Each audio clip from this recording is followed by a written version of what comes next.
Liora had fallen through gravity's grasp, mastered the void between atoms, and emerged beyond the known. Yet something deeper called her, a force older than shadow, more primal than the abyss itself.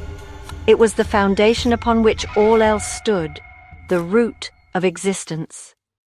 The Book of the Abyss spoke of the dark fire, the energy coiled at the base of all being. It lay dormant in the root chakra where survival and raw power converged. Some called it the serpent flame, others the black sun, but the book called it by its true name, the dark energy pulse.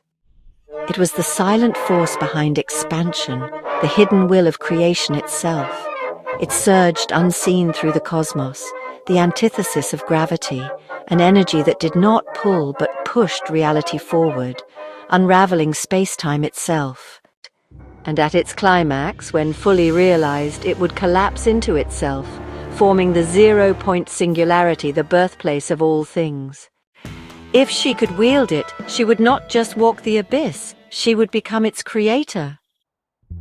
Liora sat beneath the yew tree, spine aligned with the cosmic axis and turned inward. She traced her awareness downward into the base of her being, where the root chakra pulsed like a smoldering ember. Unlike the flames of passion above, this fire was dense, heavy, raw. It was hunger, survival, existence in its purest form. She inhaled. Darkness coiled within her, twisting like a great serpent. It was not shadow. It was the energy that preceded shadow, the dark potential from which all things emerged.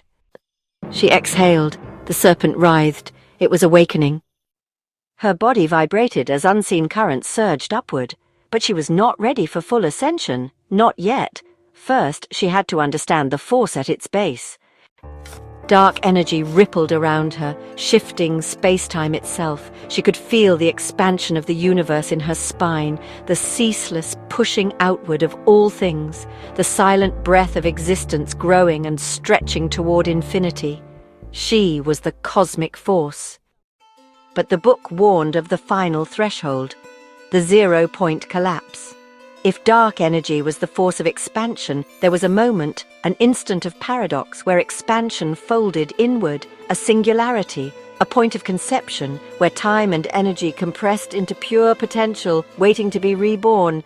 To reach it, she had to surrender. She let go. Dark energy surged through her, rising through her spine, igniting every center of power in its path. The universe within her expanded outward infinitely, faster than light, faster than thought, until it reached the point of no return. And then collapse. The infinite was crushed into the infinitesimal. All that she was, all she had ever been, condensed into a single moment of pure nothingness. A singularity. There was no time, no space, no self, only a pulsing stillness. And from that stillness, a new force was born. Liora opened her eyes beneath the yew tree. The air crackled around her, space rippling with the aftershock of her journey.